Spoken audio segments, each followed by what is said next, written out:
ලස්සනට පිපිලා තිබුණු මල් ටිකක් දැක්කොත් ඒකත් මගේ වීඩියෝ එකට එකතු කරන්න මං අමතක කරන්නේ.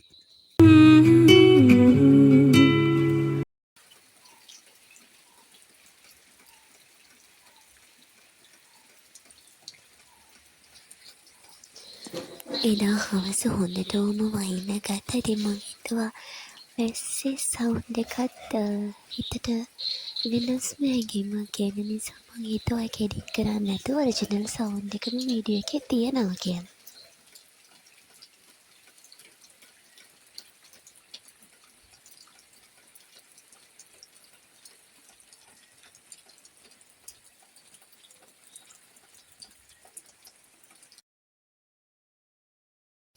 මං අහසට ගොඩාක් ආදරය කරන කෙනෙක්. ඉතින් මං ලස්සනට තියෙන අහසක් දැක්කොත් අනිවාර්යෙන්ම ෆොටෝස් ටිකක් ගන්නවා.